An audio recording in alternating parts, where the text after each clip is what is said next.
Established in 1994 by the government of the Bahamas, Parliamentary Channel 40 broadcasts gavel-to-gavel coverage of the proceedings of both houses of Parliament, providing up-to-date information, including live interviews and historical data on the workings of one of the most important branches of government. Good morning, I'm Anthony Newbo. Welcome to the Parliamentary Channel's live coverage of the House of Assembly. Today, members expected to continue, if not complete, debate on the Stem Cell Research and Therapy Bill. And we know it's been in the news, if nothing else has, all the controversy surrounding stem cell research. We know, for example, that all the way back in 2004, then Minister of Health, Dr. Marcus Bethel, had to shut down a facility who was attempting to do the same thing. And of course, now that the government is trying to get a bill in place, which they say only came about because of a conditional license that was issued under the Free National Movement government. Of course, that facility, Ocanos Heart Institute in Grand Bahama, they have their own problems, or they say they don't have problems. One of the principals, though, has a problem. Matt Feshbach, he's filed for bankruptcy. And so, of course, this has also caused the government to say, listen, this is the reason that we're doing what we're doing now. We're putting regulations and we're attempting to put regulations in place so that we could govern this industry. Of course, we know what happened the last time members met, the leader of the opposition. He has been prohibited from speaking until he withdraws some comments he made, controversial comments again, with respect to the government, and Peter Nygaard, somebody who unfortunately has colored the news coverage of this whole debate. Well, we're going to see what happens when they begin their debate today. As we normally do, we're going to take you back to the last time they met.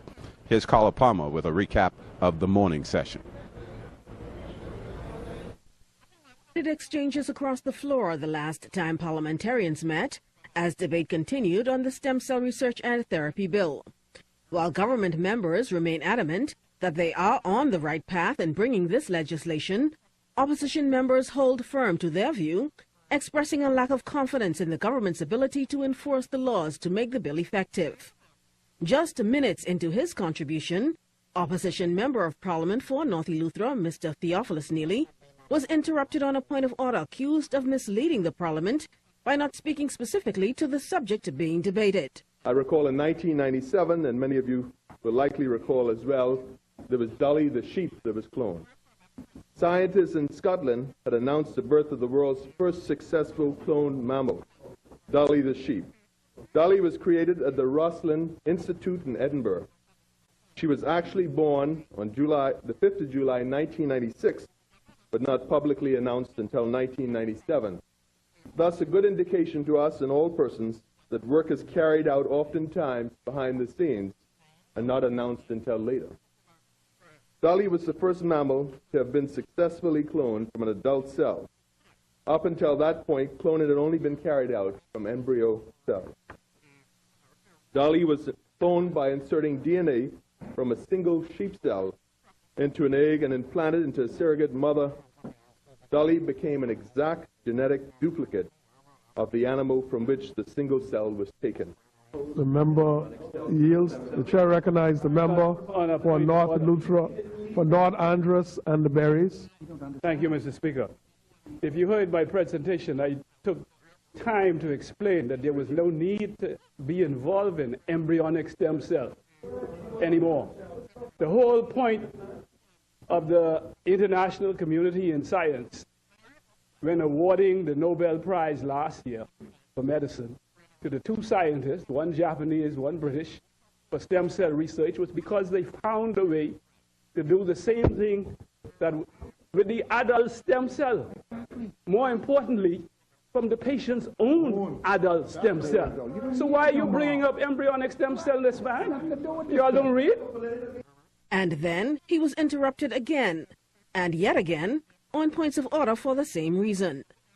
For him to stand to his feet and say there is not a high number of Bahamian patients who are seeking stem cell therapy outside of the country is untrue. Many people throughout the country here have been seeking stem cell therapies for many aspects of chronic non-communicable diseases like diabetes, lupus, certain types of cancers, erectile dysfunction, and the list goes on and on. I could list you names and numbers of people in my practice who have sought stem cell therapies outside of this country because the therapies were not available. That statement is completely untrue, and the Bahamian population is waiting for this bill to be passed, where many people will be able to have access to stem cell therapies here in the Bahamas. What the member is speaking to is what this bill seeks to address. The bill is to put regulations in place so you can attain the highest levels of safety, right? And ethics. That's what it's for.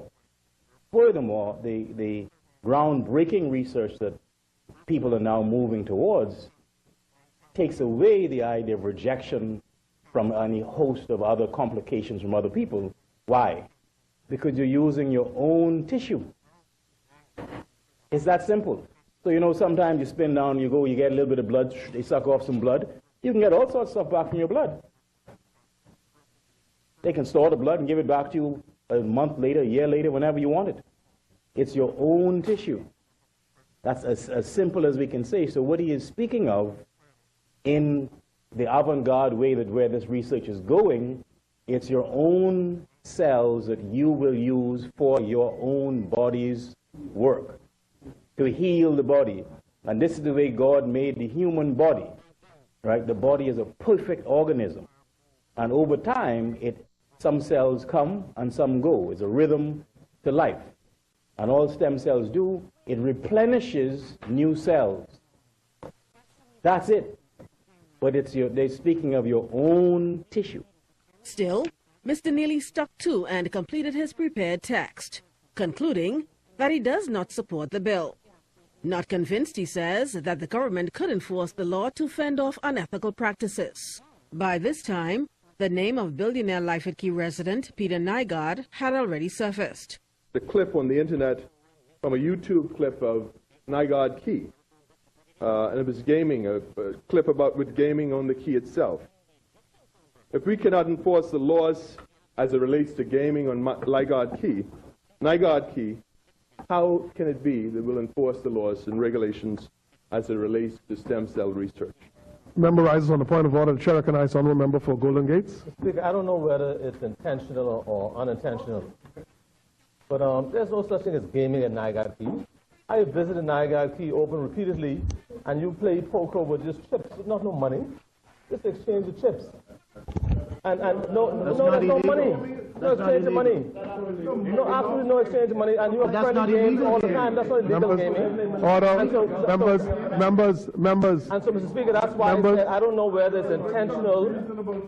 Members. I'm trying to give the member the benefit of the doubt. I don't know whether it's intentional or unintentional. But based on what he said, he's giving the impression that there is gambling happening at Nygaard Key. But that's absolutely not the case. Mr. Neely, like other opposition members, hold steadfast to the view that the government may be compromised, as Mr. Nygaard is a financial supporter of the Progressive Liberal Party. Additionally, they maintain that Mr. Nygaard's publicly stated interest in stem cell therapy and research is the reason why the government is feverishly pushing the stem cell bill. Government members were quick on the defense, denying any underhanded dealings. Member of Parliament for Marathon, the Honourable Jerome Fitzgerald, says he's not sure what all the talk is all about regarding Mr. Nygaard and questioned whether there is a genuine concern by members opposite. I understand that there's a video out, Mr. Speaker, that has certain members of the Cabinet, Mr. Speaker, me included, meeting with Mr. Nygaard. I think that was some time ago, I think about a year or more ago, but the date is inconsequential to me as well as the actual meeting itself. So I am not sure really what all the big hullabaloo is all about, to be honest with you, as I said. I don't know whether it's because there are two billionaires fighting, and that's of consequence. I don't know whether or not it's because those on the other side or those who support them want to make it a political issue for whatever reason, and only they know what that reason is. But here's what I know about Mr. Peter Nygaard. Not what people say about him, what I know about him. I know that he has been a permanent resident of this country from 1984, almost 30 years. I know he's been coming to this country for over 40 years, almost as long as I've been a Bahamian and born myself, Mr. Speaker. I know that he's contributed greatly in the millions to the development of sports, education, culture, and just helping the ordinary Bahamian. I know he says he's a friend of the Bahamas. He's a friend not only of the PLP, he's a friend of many on the other side as well. But more importantly, he's a friend of the Bahamas, Mr. Speaker. I have no idea, absolutely none, what he and Mr. Bacon are fighting over. And I don't intend to get in a fight between two billionaires because it has nothing to do with me, Mr. Speaker, to be honest with you. Yeah. So I'm not quite sure why other people are getting in a fight between two billionaires, Mr. Speaker. I know that he has expanded the land where he is by accretion over numerous years. Many of that expansion happening over the 5 years previous to us coming into office, Mr. Speaker. I know he has no criminal record, nor has he been charged with any criminal offense. And I say that part, Mr. Speaker, because I know in the past in this country, as politicians and as business people, we have been associated with or had persons of foreign nationals into into meetings or into functions where we have been present, not knowing what the background is of those persons, and have been photographed with them, and much has been made of it, Mr. Speaker. So I say that to say I don't know of anything with regard to that.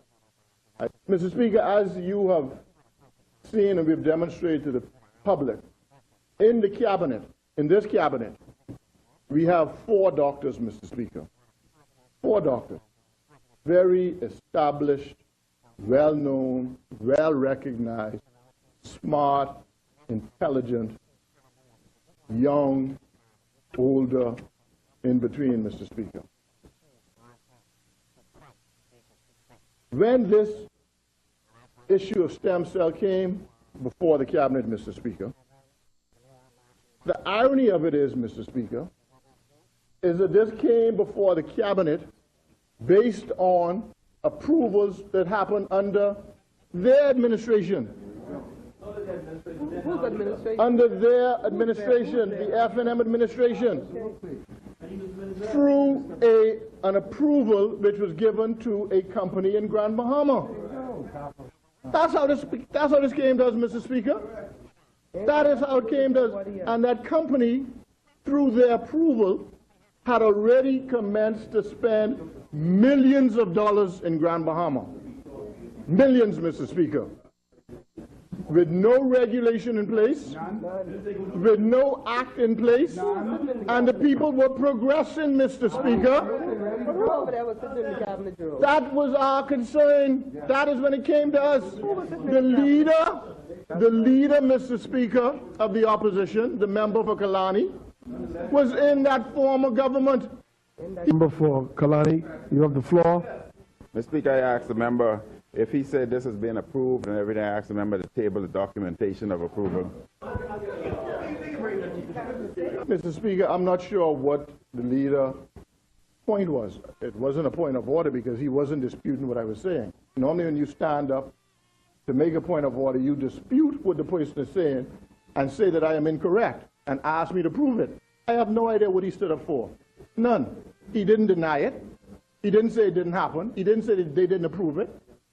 Had he said that, I would understand him making the argument for me to produce something. I made my point. If he wants to deny it, I want him to stand up and deny it. Member of Parliament for Central and South Eleuthera, the Honorable Damien Gomez, chastised the former administration for its role in granting approval for stem cell therapy and research without the proper legislation. I remember when Centerville took me to the hospital to view a gentleman who was in the public health ward, a victim of over-radiation,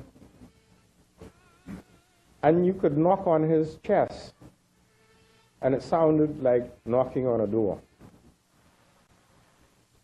That will go with me to my grave, because that is what we in this place are here to prevent.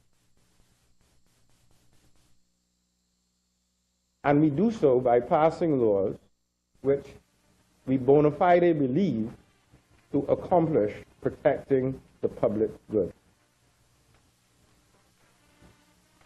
When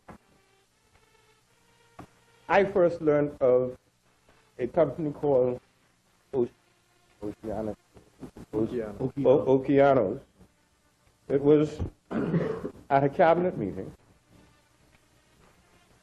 and the information which was given was that this company had had approval in principle to construct a facility for stem cell research and therapy.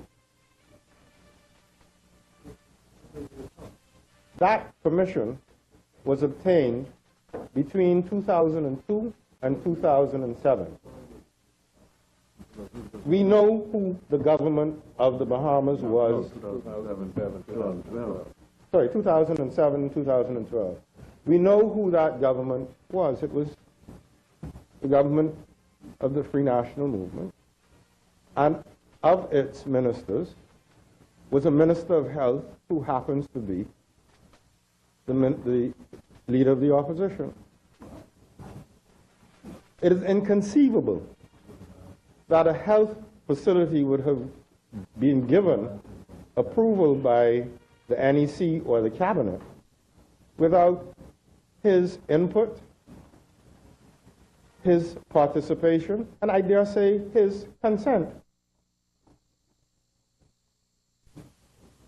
Pursuant to that permission, we were told that the company spent $5.5 million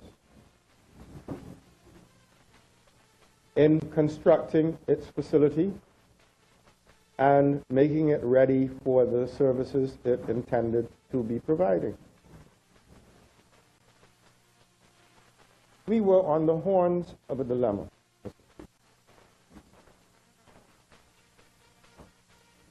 To refuse granting the permission would expose the government to liability of at least $5.5 million.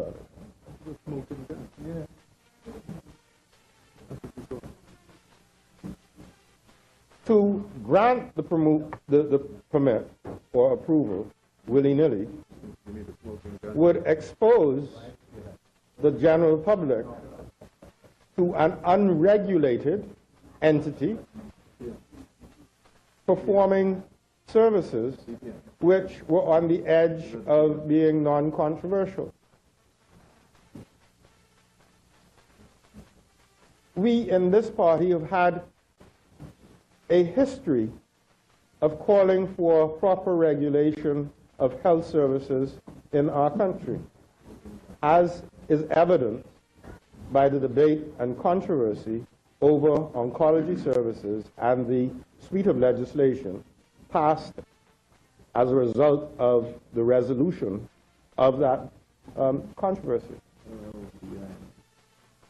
The member for Centerville, the Right Honorable Prime Minister, quite appropriately told us that we would need to do further study on this subject before granting permission. Following that decision in Cabinet, a task force was appointed Its composition was published in the newspaper. There were some very eminent people, persons who, up until we were last here, I thought enjoyed the respect, if not admiration, of the leader of the opposition, the member for Killarney. And they deliberated, made a report, which was again made public. And following that report, my ministry became involved in the drafting of the legislation undergirding the recommendations contained in the report. Consultation did not stop there. We met with the Christian Council, we met with the medical community, and the bill has been presented following the utmost careful consideration and public participation. Up until the last time we were here, there was no indication, not a single syllable, of warning that the opposition now might be divided on whether to support this legislation or not. Let me be very clear. I regard the approval that had been granted to this company in the absence of regulatory framework to be highly irresponsible, reckless. And indeed, it is surprising that an administration which ought to have been so embarrassed by the killing of innocent Bahamians, where new procedures were being embarked upon without any regulatory framework, could, in less than 10 years, forget the very lessons that ought to have been learned in that whole exercise. It's just appalling. Member of Parliament for South Beach, Mrs. Cleola Hamilton, also supports the bill. Mr. Speaker, as I search for the negatives of stem cell research and treatment, I find that the majority of negatives of stem cells are related directly to the embryonic stem cells. And as mentioned by the member of North Andros and the Berry Islands, embryonic stem cells will be prohibited in this country. However, the Member of Parliament for Montague, Richard Lightburn, would not let the NIGAD controversy rest. Amid many points of order, he continued to hammer home the apparent opposition's position that the bill was being pushed in the interest of Mr. NIGAD.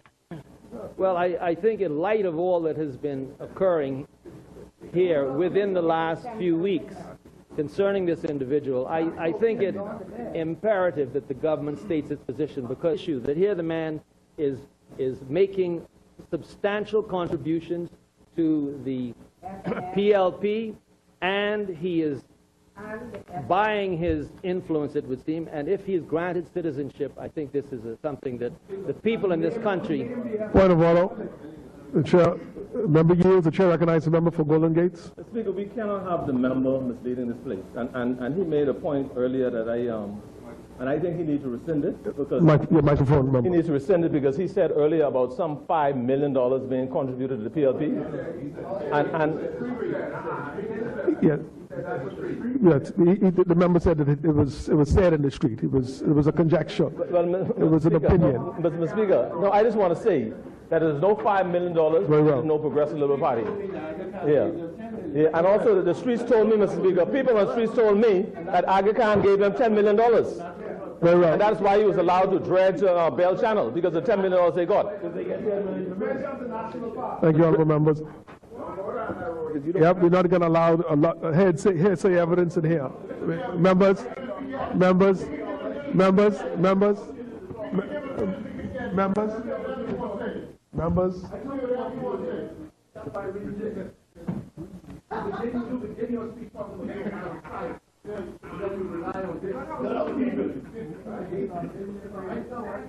Members, members, members, members, members, show respect in here. I've been standing for the last few seconds and nobody seems to just ignore.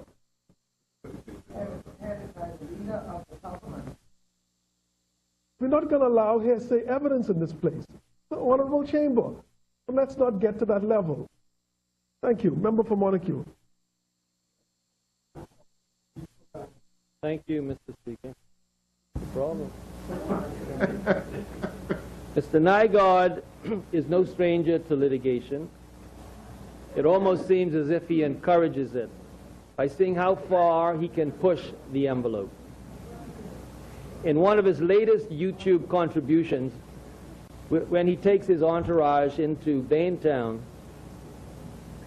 in which he attempts to confront the Reverend C.B. Moss, he makes frequent references to litigation concerning his neighbor with whom he is in court.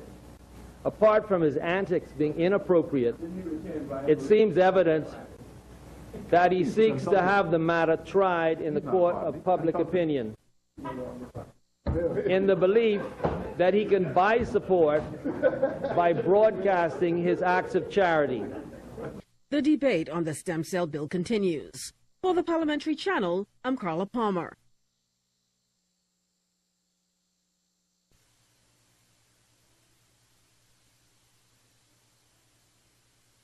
Well, that was Carla Palmer with a recap of the session, the morning session, the last time members met.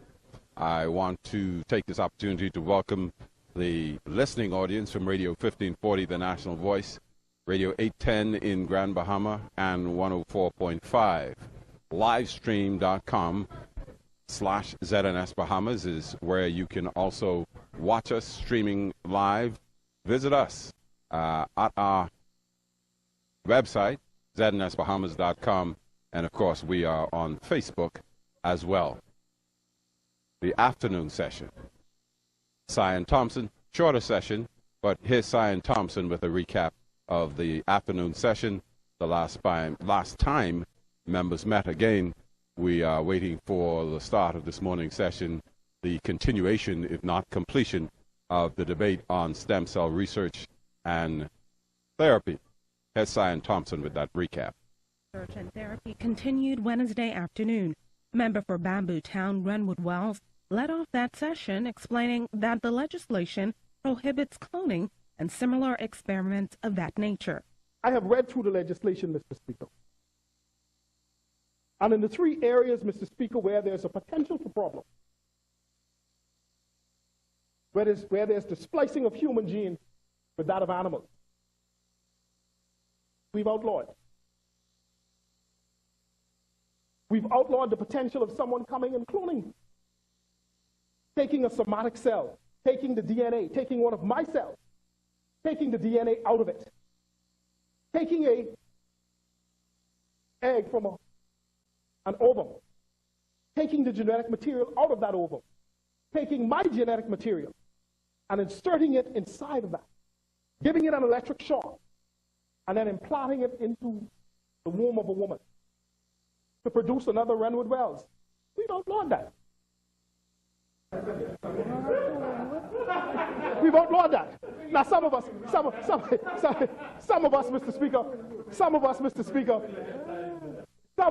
Speaker, may want to see that happen.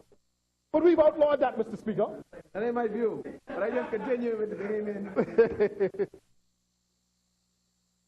And on top of that, Mr. Speaker, we've also outlawed the other moral impediment that folks have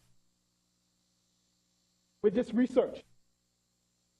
We have said explicitly in this legislation that we are not going to allow the creation of a human embryo, specifically to create another stem cell line, which after fertilization, you harvest the eggs more, you harvest the stem cells from the center of that embryo. And once you would have done that, you destroy the embryo when that happens. And you could take those stem cells, Mr. Speaker, put it in a petri dish, and under the right conditions, those stem cells would continue to divide ad infinitum, theoretically. Now, we know in the United States they have about 22 stem cell lines of that kind already. And it is instructive that George Bush, Jr., the President of the United States, former, allowed research to be done, federally funded, on existing stem cell lines, not the creation of any new. And we ourselves, Mr. Speaker, is allowing for that, but not the creation of any new embryo for such.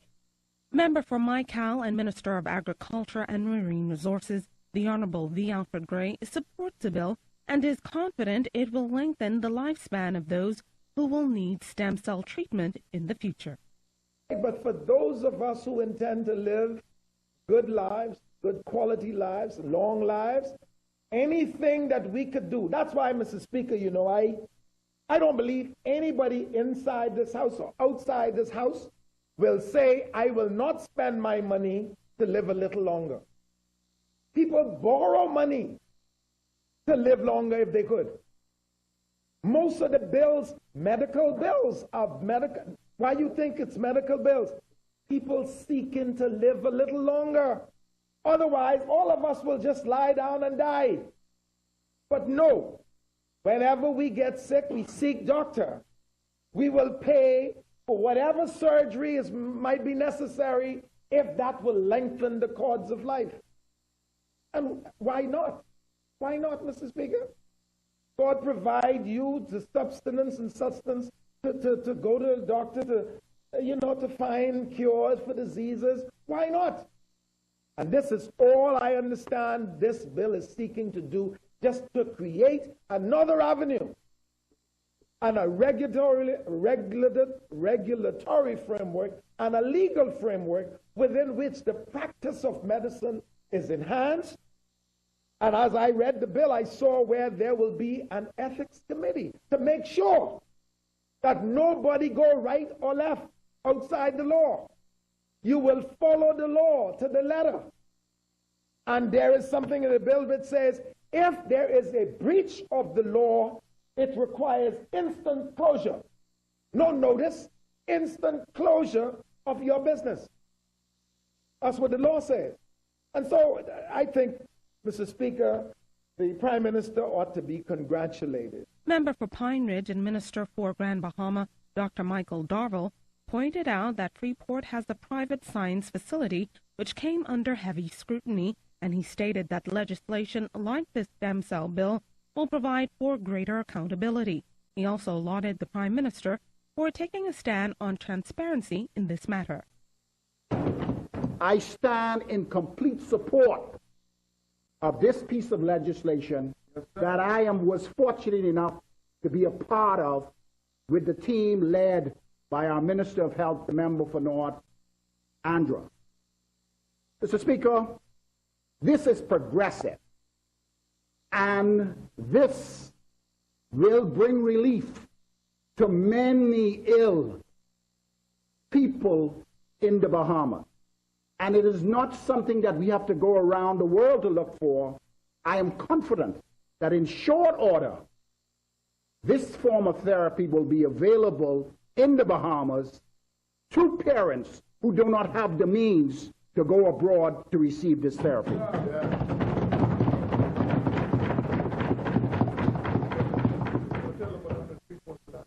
Mr. Speaker, after being named the Minister of Grand Bahama, a group of investors who came to Grand Bahama approached me within the first week concerning an operation called Okeanos in Grand Bahama, a stem cell institute responsible for cardiac procedures and to bring relief to those individuals with this new form of therapy. What happened was they received initial approval from the past government, the Free National Movement, and immediately I consulted the Prime Minister concerning this issue. This issue was a very complicated issue because these individuals had medical clearance. They had a license from the Grand Bahama Port Authority. They had a license from the government. They had a license from the Medical Association.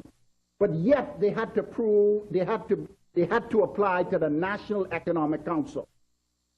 Under the leadership of the member from Centerville, he clearly indicated to us that we should not proceed for two reasons. One, in Grand Bahama, we had a facility called IAT, which is an immunological center that was brought under great scrutiny in the old days, and it created a bad name for us in the Bahamas. Subsequently, a lot of things have changed and they have cleaned up their act, but ultimately, he stayed on his feet. We will not allow this form of therapy to come to the Bahamas unless we have legislation and regulations to guide this form of therapy.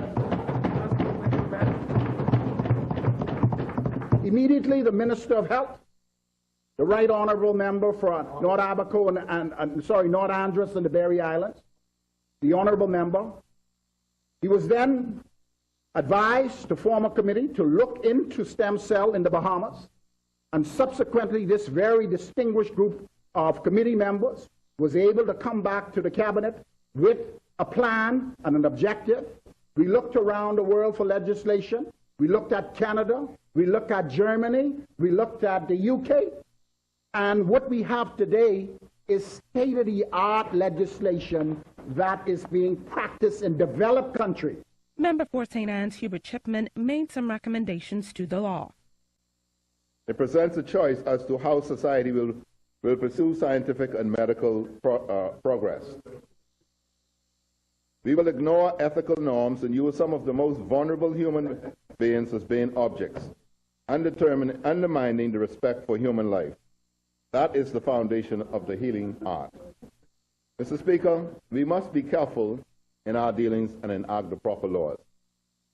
Mr. Speaker, Section 8.3, the power of the minister speaks to a person who fails to comply with an order made pursuant to subsection 1, is guilty of an offense and is liable on summary conviction to a fine of $50,000 or imprisonment for 3 years, or both the fine and imprisonment.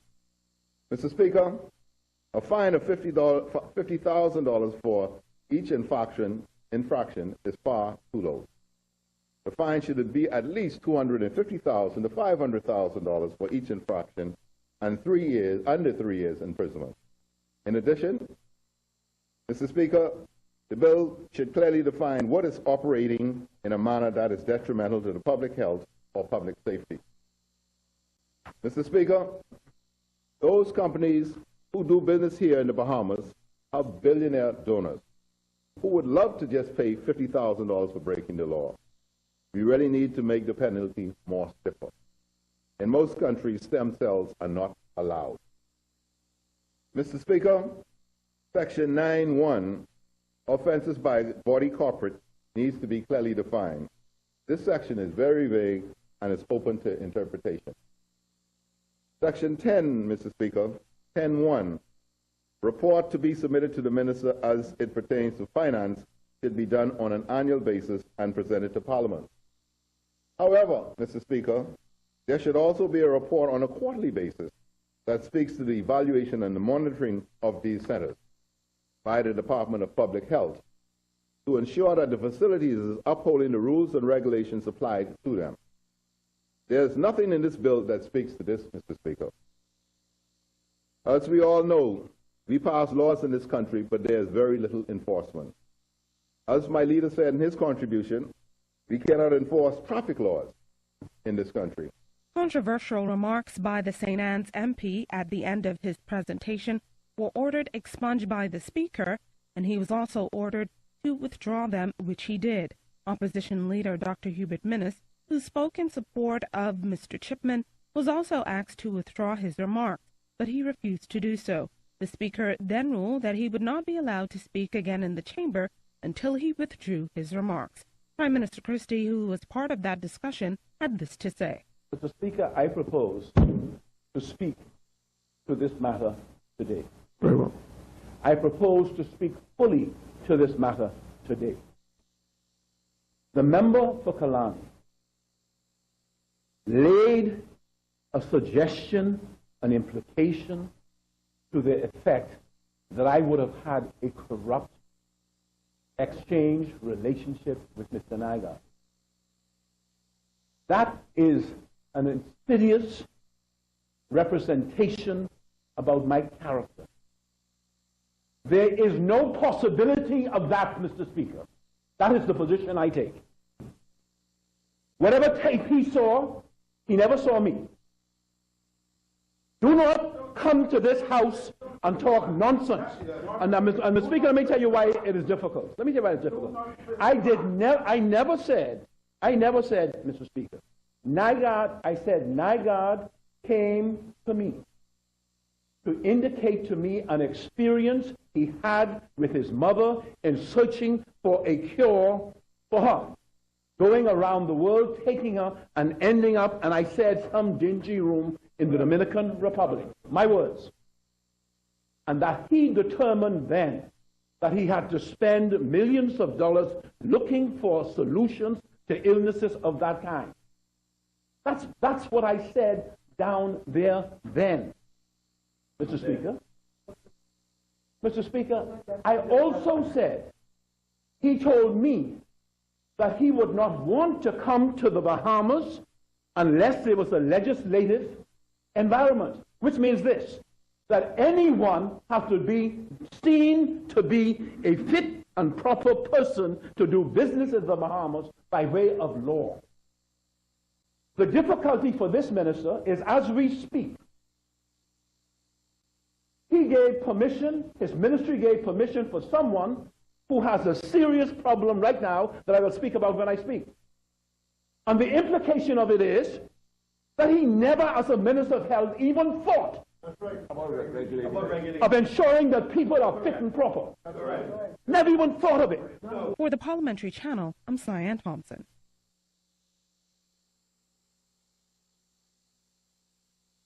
That was Cyan Thompson with a recap of the afternoon session of the House, the last time they met. Again, we are preparing for the continuation of debate here on the stem cell research and therapy bill. In the square to my left, the north, barricades, because there's expected to be a demonstration at some point today. Not many persons have gathered so far, but again, we will see how that goes. We're here for the debate on stem cell research and therapy. We heard in that recap from Cyan Thompson, we heard from the Member of Parliament for Pine Ridge, the Minister for Grand Bahama, Dr. Michael Darville. Before we go to members in the House of Assembly, I want to let you hear some more from Dr. Darville as we prepare for this debate. Again, this debate, much of it has been colored by the injection of Peter Nygaard, and so he's been the news more so than stem cell research and therapy. But let's hear from the record. Dr. Darville as we wait the for press is members ordered to begin this morning's session. As an order of the Speaker. The Chair recognizes the Honourable Member for Pine Ridge. Thank you, and good afternoon.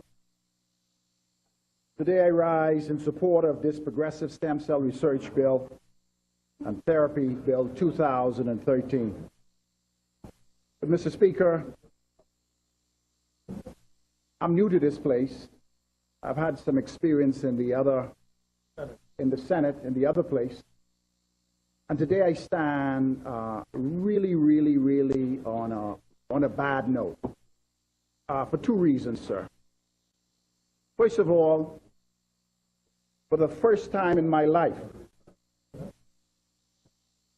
my integrity has been brought into question, and I have been indirectly accused of some aspect of corruption and some aspect of ill-doing, something that I know nothing about. Mr. Speaker, after winning the January election and being named Minister for Grand Bahama, I had an opportunity to visit the home of Mr. Nygaard. And at that particular visit, I had the opportunity to sit with him and to discuss some elements of stem cell therapy for autistic children. Mr. Speaker, while on my feet, I have an autistic child. I am a physician, and I have been through the length and breadth of this world looking for possible therapies that could prove to be beneficial to my child. After speaking with this gentleman, he was able to direct me and move me in the right direction where I can find help for my son. Mr. Speaker, I have moved on his directive, and I would say in this honorable place that I have beginning to see signs of improvement for my autistic child. And today, as I stand on my feet, I stand in complete support of this piece of legislation that I was fortunate enough to be a part of with the team led by our Minister of Health, the member for North, Andra. Mr. Speaker, this is progressive, and this will bring relief to many ill people in the Bahamas. And it is not something that we have to go around the world to look for. I am confident that in short order, this form of therapy will be available in the Bahamas to parents who do not have the means to go abroad to receive this therapy.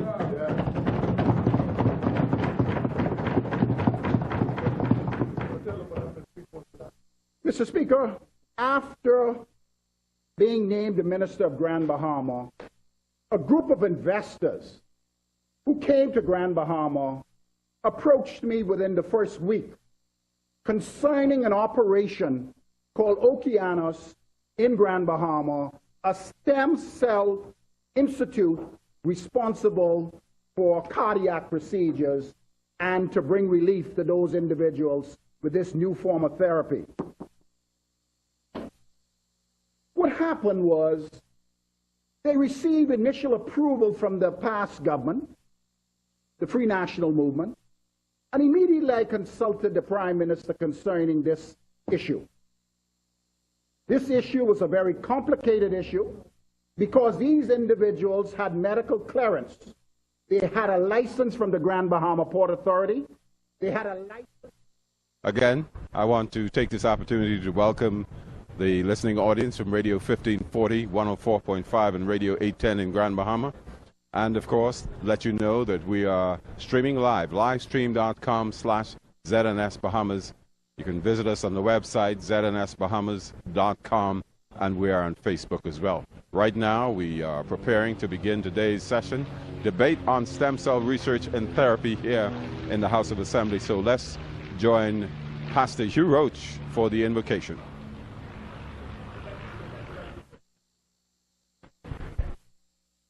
The good God.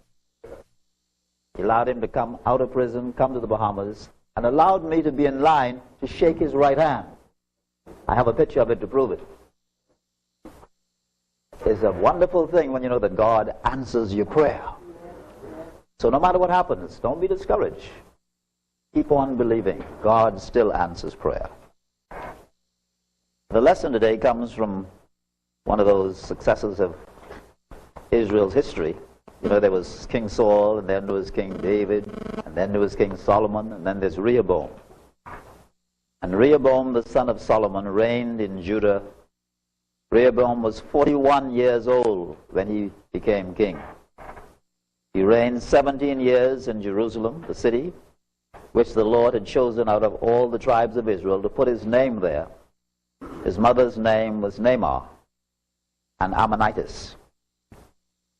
Now Judah did evil in the sight of the Lord, and they provoked him to jealousy with their sins, which they committed more than all their fathers had done.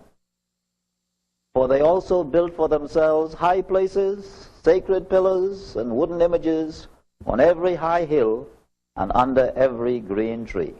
And there were also perverted persons in the land. They did according to all the abominations of the nations which the Lord had cast out before the children of Israel. The King James Version is more direct. It says that there were sodomites in the land. Perverted persons is a nice way for the New English, the New King James Version, to translate it.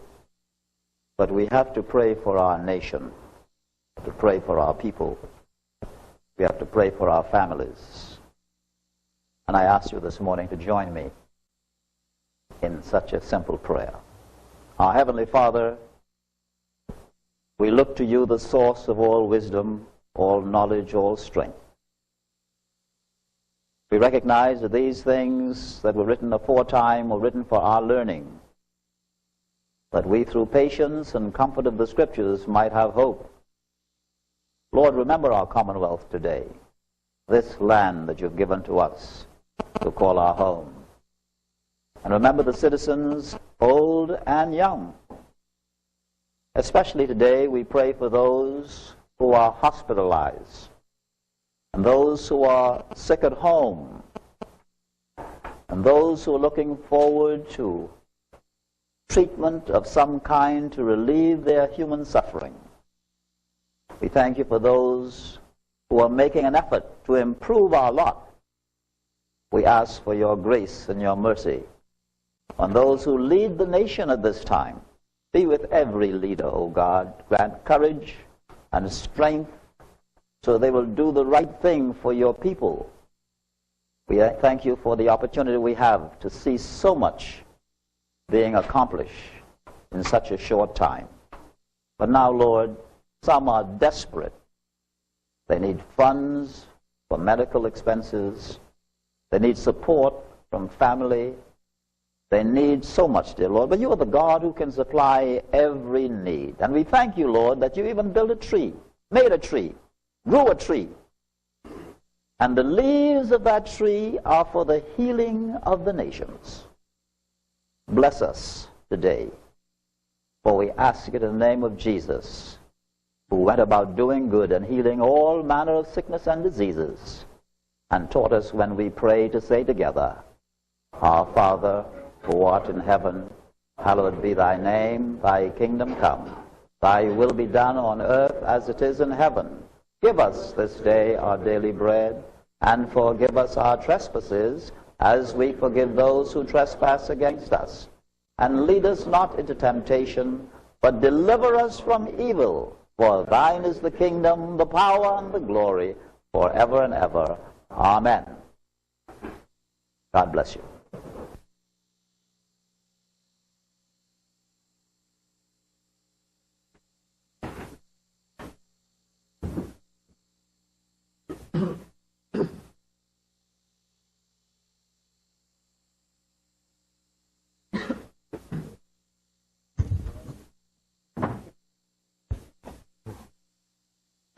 Good morning, honorable members. Forgive the chair for our tardiness this morning.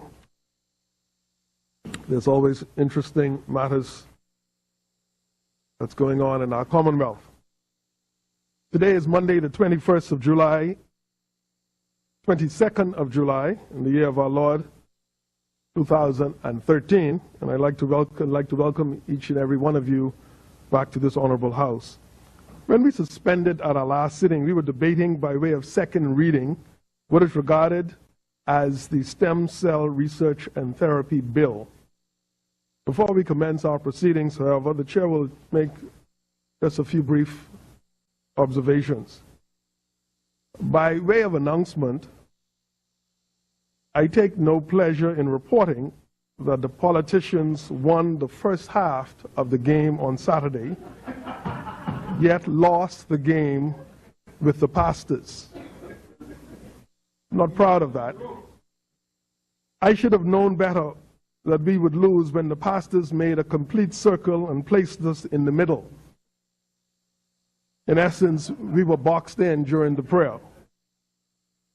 Congratulations are extended to Pastor Carlos Reed and his team for a successful Nelson Cooper Basketball Classic Saturday evening. It was a great night for family and friends. I was particularly pleased that the former Minister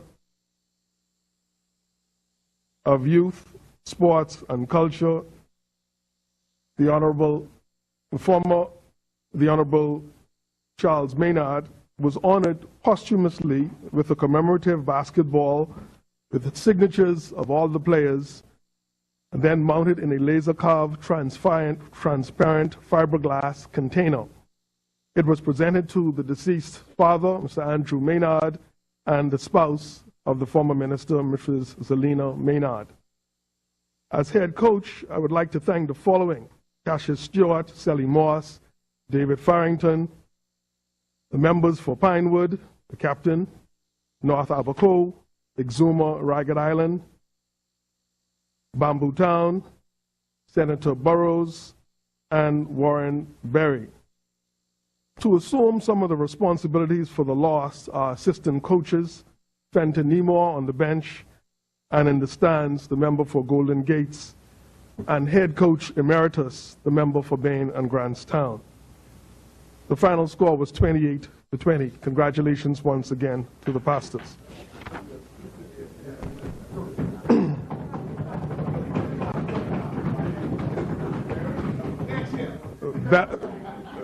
And as they usually say, better luck next year.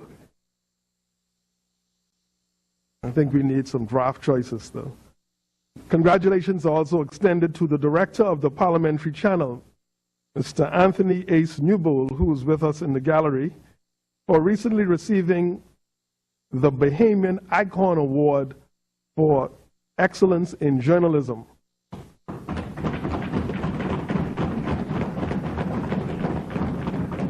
We salute Ace in his accomplishments for his untiring service to our country and to the Parliamentary Channel. And as we celebrate Ace, it is important that we also salute those persons behind the scenes. One in particular, Mr. Jeff Hepburn, who serves as his producer. Congratulations to you both. And in fact, the Bahamian Icon Award held a few weeks ago was sponsored by Addis Hyla and Cedar Communications. Honorable members, let us give them a round of applause.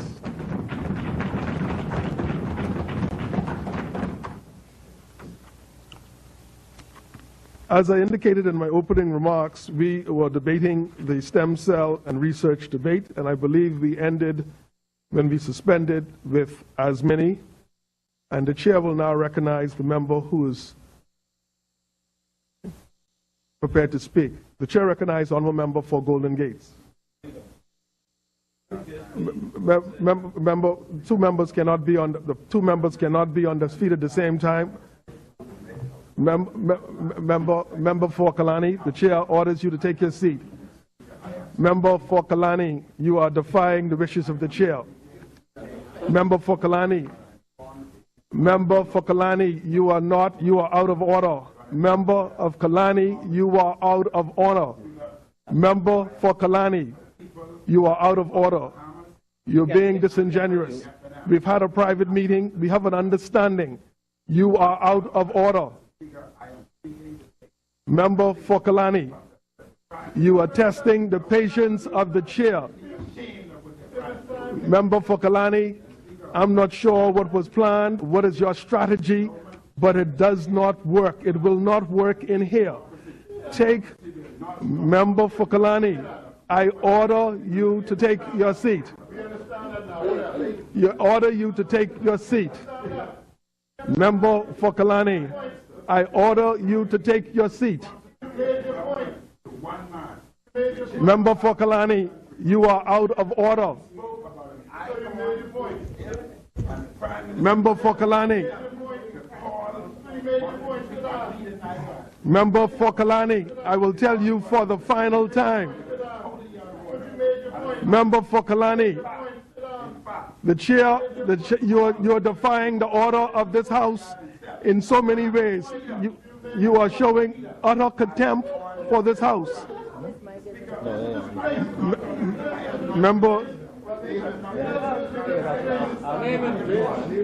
the chair will ask for a brief suspension. The chair will ask for a brief suspension. The House is hereby suspended. All right, you a disgrace. You're a disgrace. Disgrace to this democracy. You disgrace to democracy. Why are you trying to shout him up? Why are you trying to quiet him? Come on, man. Disgrace, man. Like a few other disgrace. Watch the words we use. Disgrace. You talk about disgrace. How many times